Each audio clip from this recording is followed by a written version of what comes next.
नमस्कार दोस्तों, the education power channel पर आप लोगों का स्वागत है।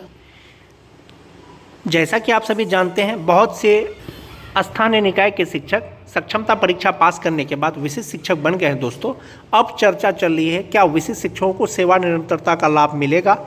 इसके लिए दोस्तों बिहार विधानसभा में भी इस चीज़ को जोर जोर से उठाया गया। माननीय सदस्यों के द्वारा जो भी विशिष्ट शिक्षक बने हैं दोस्तों, परीक्षा पास करने के बाद उनको सर्विस कंटिन्यूटी कम से कम मिलना चाहिए, सेवा निरंतरता का लाभ मिलना चाहिए। यदि विशिष्ट शिक्षकों को सेवा निरंतरता का लाभ मिलेगा दोस्तों, तो उसके अनुसार समस्थानिक इंडेक्स का भी लाभ मिलेगा, जिसके अनुसार जो है विशिष्ट शिक्षकों को वेतन का भुगतान किया जाएगा। तो सेवा निरंतरता मिलने के बाद विशिष्ट शिक्षक का कितना वेतन हो जाएगा दोस्तों? सेवा निरंतरता मिलने के बाद विशिष्ट शिक्षक का वेतन कम से कम 59,000 रुपया हो जाएगा दोस्तों। और यह लाभ सभी शिक्षकों को मिलेगा जो भी नियोजित शिक्षक 2003 से लेकर के 2022 तक बहाल जो भी स्थानीय निकाय के शिक्षक परीक्षा पास करने के बाद विशिष्ट शिक्षक बने हैं। तो सेवा निरंतरता मिलने के बाद क्या क्या लाभ मिलेगा विशिष्ट शिक्षकों को और वेतन कितना बढ़ जाएगा, उसके बारे में चर्चा करेंगे आज के वीडियो में। दोस्तों, वीडियो शुरू करने से पहले एक रिक्वेस्ट है, जो लोग मेरे चैनल को सब्सक्राइब नहीं किए हैं कृपया चैनल को सब्सक्राइब कर दीजिए और बेल आइकन को दबा दीजिए, ताकि शिक्षा विभाग बिहार सरकार से जुड़ी कोई भी जानकारी आपको समय पे मिल सके। तो चलिए शुरू करते हैं आज का वीडियो। जहां तक बात विशिष्ट शिक्षकों के वेतन का है दोस्तों, नियोजित शिक्षक, विशिष्ट शिक्षक, जो नियोजित शिक्षक विशिष्ट शिक्षक बने हैं उनका वेतन, एक तो वेतन संरक्षण मिलने के बाद कितना होगा और दूसरा सेवा निरंतरता मिलने के बाद कितना होगा। जैसा कि आप देख पा रहे होंगे दोस्तों, सेवा निरंतरता के साथ वेतन कितना होगा विशिष्ट शिक्षकों का। यहाँ पर जैसे इंडेक्स दिया गया है, यहाँ मूल वेतन दिया गया है और यहाँ पर दोस्तों मूल वेतन 2025 दिया गया है, डीए 53% लिया गया है और एचआरए 5%, मेडिकल सबके लिए फिक्स है। कुल वेतन नियोजित रहते हुए कितना मिलेगा, एनपीएस ईपीएफ में कितना कटेगा और इनहैंड सैलरी कितना मिलेगा, ये चीज़ दिया गया है दोस्तों। जो 2003 से लेकर के 2005 तक के नियोजित शिक्षक हैं उनको जो जनवरी 2025 से जो वेतन मिल रहा है वो इंडेक्स 14 के अनुसार मिल रहा है। इंडेक्स 14 के अनुसार जनवरी 2024 तक उनका मूल वेतन 30,420 रुपया था, जो जनवरी 2025 में बढ़ करके 31,340 रुपया हो गया और इंडेक्स 14 के अनुसार वेतन मिल रहा है, जिसमें डीए 16,610, एचआरए 1,567, मेडिकल लगा करके टोटल ग्रॉस सैलरी 50,517 रुपया नियोजित रहते हुए इंडेक्स 14 के अनुसार, जिसमें से 1,800 रुपया का ईपीएफ में कटौती होता है और इनहैंड सैलरी 48,717 रुपया।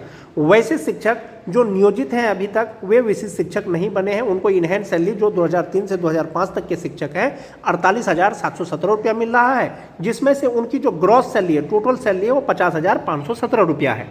जो नियोजित शिक्षक विशिष्ट शिक्षक बन गए हैं और नियमावली के अनुसार उनको वेतन संरक्षण का लाभ दिया जाएगा, वेतन संरक्षण, और उसके अनुसार जो वेतन मिलेगा उनको इंडेक्स 9 के अनुसार मिलेगा। इंडेक्स 9 के अनुसार जो मूल वेतन होगा दोस्तों वो 31,670 रुपया होगा और इसमें डीए 16,775 रुपया हो जाएगा 53% डीए के अनुसार, एचआरए 1,584, 1,000 मेडिकल। टोटल सैलरी जो मिलेगा दोस्तों वो 51,039 रुपया मिलेगा और ईपीएफ में कटौती होगा 4,846 रुपया, एनपीएस अकाउंट में कटौती होगा दोस्तों और इनहैंड सैलरी उनकी मिलेगी 46,163 रुपया, जो विशिष्ट शिक्षकों को जनवरी 2025 से दे होगा। और ये सिर्फ वेतन संरक्षण के अनुसार है दोस्तों, यानी वेतन संरक्षण के अनुसार जो नियोजित शिक्षक हैं उनको 48,717 रुपया मिलेगा और विशिष्ट शिक्षक को 46,163 रुपया मिलेगा। ये जो 2,000 का डिफरेंस लग रहा है दोस्तों, वो आपको एनपीएस अकाउंट में एक तो आपका खुद का जमा होगा, लगभग 6,000 समथिंग सरकार के भी द्वारा दिया जाएगा। ये तो हो गया दोस्तों वेतन संरक्षण के अनुसार। यदि सेवा निरंतरता का जो लाभ दिया जाएगा, जिसकी चर्चा अभी चल रही थी, बिहार विधानसभा में भी इस चीज़ को उठाया गया था, तो सेवा निरंतरता का जब लाभ मिलेगा दोस्तों, समस्थानिक इंडेक्स के अनुसार वेतन का भुगतान किया जाएगा। जब इंडेक्स 14 के अनुसार नियोजित रहते हुए उनको वेतन मिल रहा था, तो जो सेवा निरंतरता का लाभ दिया जाएगा दोस्तों, तो इंडेक्स 14 के अनुसार विशिष्ट शिक्षक को भी वेतन का भुगतान किया जाएगा।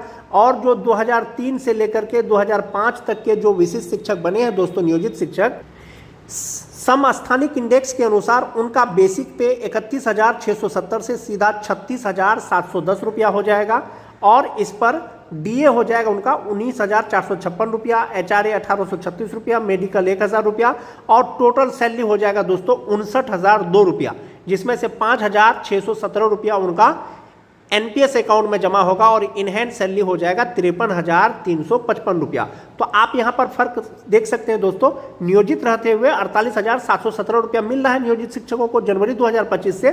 जो विशिष्ट बने हैं नियमावली के अनुसार वेतन संरक्षण के अनुसार 46,163 रुपया मिलेगा इनहैंड सैलरी। यदि सेवानिवृत्तता का घोषणा हो जाता है सरकार के द्वारा, अगर दे दिया जाता है तो वेतन हो जाएगा 53,355 रुपया। ग्रॉस सैलरी की बात करें दोस्तों, नियोजित का ग्रॉस सैलरी 50,517 रुपया और वेतन संरक्षण के अनुसार जो 2003 से 2005 के शिक्षक हैं दोस्तों 51,339 रुपया, प्लस जो सरकार का जो कटौती होगा 6,000 साढ़े 6,000 रुपया वो हो गया, और जो सेवानिवृत्तता के मिलने के बाद वो 59,002 रुपया हो जाएगा। ये तो 2003 से लेकर के 2005 तक का शिक्षक हुआ दोस्तों।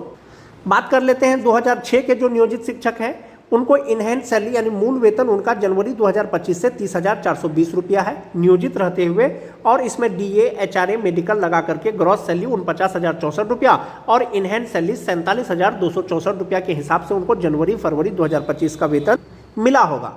यदि वेतन संरक्षण का लाभ दिया जाता है, सरकार के द्वारा घोषणा किया गया है, नियमावली में भी इसका जिक्र है, तो उनको जो वेतन संरक्षण के अनुसार जो बेसिक पे होगा दोस्तों फिटमेन मैट्रिक्स टेबल के अनुसार वो 30,750 रुपया हो जाएगा।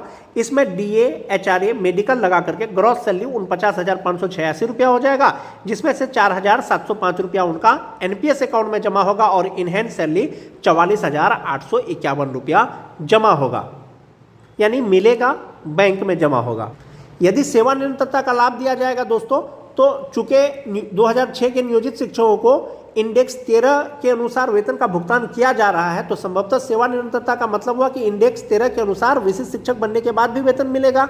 और इंडेक्स 13 के अनुसार जो मूल वेतन होगा दोस्तों बेसिक ग्रेड के शिक्षक का वो 35,640 रुपया होगा, जिसमें डीए 18,889 रुपया हो जाएगा, एचआरए 1,782 रुपया हो जाएगा, मेडिकल 1,000 रुपया हो जाएगा और कुल सैलरी 57,311 रुपया हो जाएगा, जिसमें से 5,453 रुपया उनका एनपीएस अकाउंट में जमा होगा। इनहैंड सैलरी 51,828 रुपया हो जाएगा। तो इस प्रकार से आप ग्रॉस सैलरी देख सकते हैं, नियोजित का 49,064 रुपया और वेतन संरक्षण मिलने के बाद विशिष्ट शिक्षक को 49,586 रुपया और सेवानिवृत्तता मिलने के बाद 57,311 रुपया।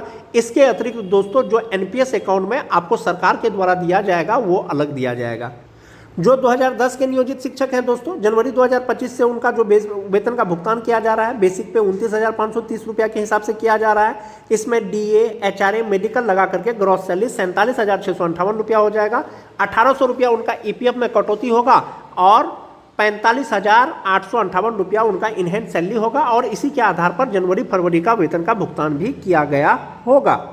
2010 के जो नियोजित शिक्षक विशिष्ट शिक्षक बन गए हैं दोस्तों, वेतन संरक्षण के अनुसार उनका जो बेसिक पे होगा वो 29,850 रुपया होगा।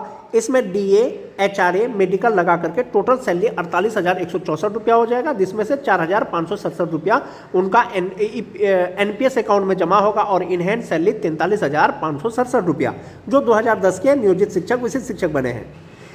यदि सेवानिवृत्तता का लाभ दिया जाएगा दोस्तों, सेवानिवृत्तता का लाभ दिया जाएगा तो चूंकि नियोजित रहते हुए लेवल 12 के अनुसार वेतन का भुगतान किया जा रहा था, तो सेवानिवृत्तता मिलने के बाद विशिष्ट को भी लेवल 12 के अनुसार वेतन का भुगतान किया जाएगा और लेवल 12 के अनुसार जो बेसिक पे होगा वो 34,610 रुपया होगा।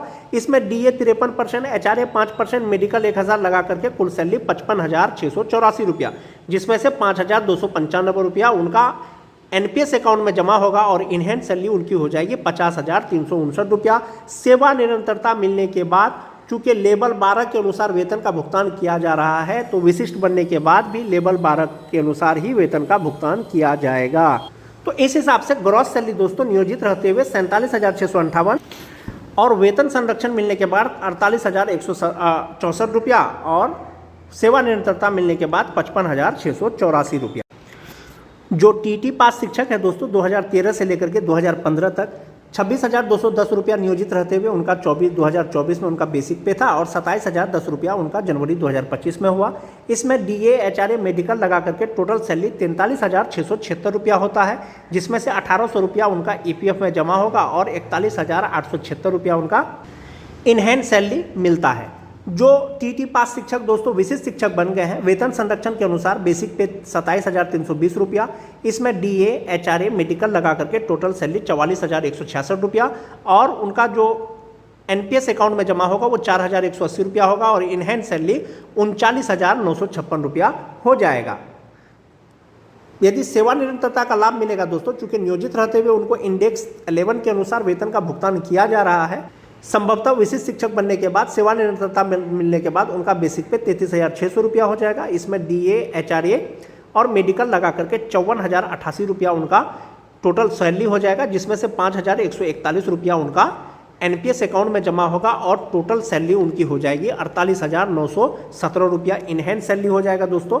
जहां तक बात ग्रॉस सैलरी का है, नियोजित शिक्षक का 43,676, विशिष्ट शिक्षक का 44,166 और सेवानिवृत्ति मिलने के बाद विशिष्ट शिक्षक का 54,088 रुपया। इस राशि में से 1,800 रुपया ही सरकार आपको देगा आपके ईपीएफ अकाउंट में, लेकिन इसमें जो है आपको लगभग 6,000 रुपया देगा, इसमें भी लगभग आपको 6,000 रुपया देगा। तो इस प्रकार से दोस्तों विशिष्ट बनने के बाद चाहे आपको वेतन संरक्षण मिले, चाहे आपको सेवानिवृत्तता मिले, दोनों स्थिति में आपका वेतन कहीं ना कहीं बढ़ जाएगा। जो टीटी पास 2013 से 2015 तक के शिक्षक का वेतन होगा दोस्तों, वही स्पेशल उर्दू टीटी पास शिक्षक का भी वेतन होगा। 27,010 रुपया मूल वेतन जनवरी 2025 में नियोजित रहते हुए मिलेगा, जिसमें डीए, एचआरए, मेडिकल लगा करके 43,676 रुपया उनका ग्रॉस सैलरी होता है, जिसमें से 1,800 रुपया उनका एनपीएस अकाउंट में, ईपीएफ अकाउंट में जमा होगा और 41,676 रुपया उनका इनहैंस सैलरी होता है। वेतन संरक्षण के साथ मूल वेतन 27,320 रुपया हो जाएगा। डीए, एचआरए, मेडिकल लगा करके ग्रॉस सैलरी 44,166 रुपया और इनहैंस सैलरी 39,956 रुपया।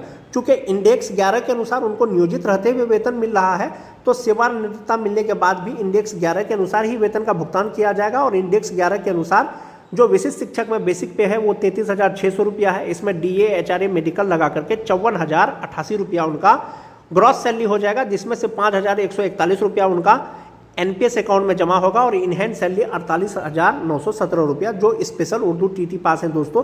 ये जो वेतन की गणना करके मैं आपको बता रहा हूँ, ये सिर्फ और सिर्फ बेसिक ग्रेड के शिक्षकों का बता रहा हूँ।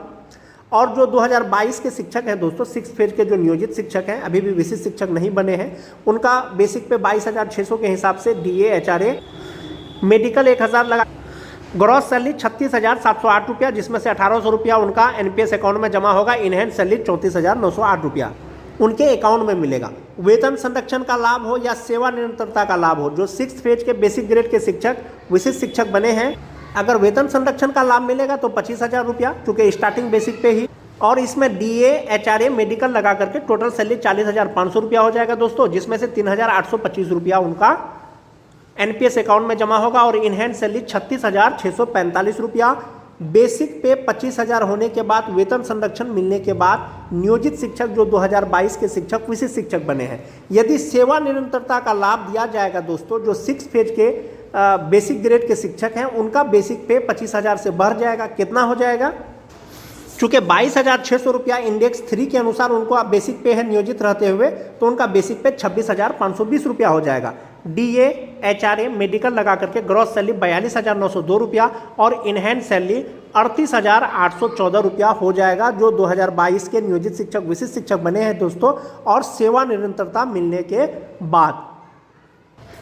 इस प्रकार से दोस्तों आज के वीडियो में मैंने आपको बताया कि विशिष्ट शिक्षक का वेतन, नियोजित शिक्षक का वेतन, यदि वेतन संरक्षण का लाभ दिया जाता है उसके बाद वेतन कितना होगा, सेवा निरंतरता का लाभ दिया जाता है विशिष्ट शिक्षकों को तो उसके बाद वेतन कितना होगा, ये मैंने आपको कैलकुलेशन करके बताया। अब थोड़ा सा देख लेते हैं दोस्तों, नियोजित शिक्षक वर्सेस विशिष्ट शिक्षक का वेतन, यानी कितना का डिफरेंस है एनपीएस में और ईपीएफ का जो कटौती होता है उस राशि में। उसके लिए